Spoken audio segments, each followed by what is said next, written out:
اللہ من الشیطان الرجیم بسم اللہ الرحمن الرحیم۔ زمانہ غیبت کبریٰ میں مومنین کے ذہنوں میں آنے والے سوالات اور ان کے جوابات۔ سوال: کیا یہ نہیں ہو سکتا تھا اسلام کے پیشوایان معصوم خصوصاً حضرت خاتم الانبیاء حضرت محمد مصطفیٰ صلی اللہ علیہ وآلہ وسلم اس طاقت و قدرت کے ذریعے جو خداوند تعالی نے آپ کو عطا فرمائی ایک عالمی حکومت دنیا میں قائم کرتے اور لوگوں کو بد امنی سے نجات دلواتے؟ جواب: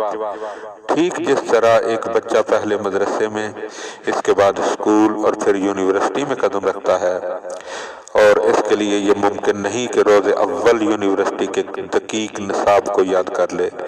اسی طرح انسانیت کے لیے بھی ضروری ہے کہ اول فکری اور ذہنی نشو و نما اور استطاعت اور فطری آمادگی پیدا کرے، اور اس میں ظاہر ہے کہ ہزاروں سال لگ سکتے ہیں۔ اس کے بعد ہی وہ اپنے معاشرے میں ان قوانین کے نافذ ہونے کی ضرورت محسوس کر سکے گا۔ یہ قدرتی بات ہے کہ انسان اس نشو و نما اور کمال کو ایک مدت دراز کے بعد ہی حاصل کر سکتا ہے، جس کے دوران وہ بار بار تجربوں سے گزرے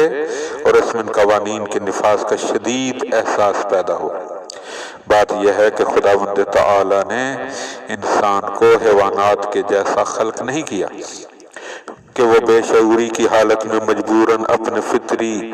اور ہیلی قوانین کی پیروی کرے اور اجتماعی زندگی میں ایک دوسرے کے حقوق پر دست درازی نہ کرے۔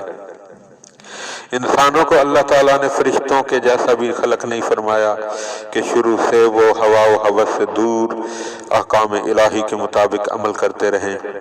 اور جو ان کو بتایا گیا ہے وہی کچھ جانتے ہوں اور تجربے اور مزید عمل حاصل کرنے سے محروم ہوں۔ خدا تعالیٰ نے انسان کو شروع میں ہر علم حتیٰ کہ شعور حیوانی سے بھی عاری پیدا کیا، مگر اس کو یہ غیر معمولی استعداد عطا فرمائی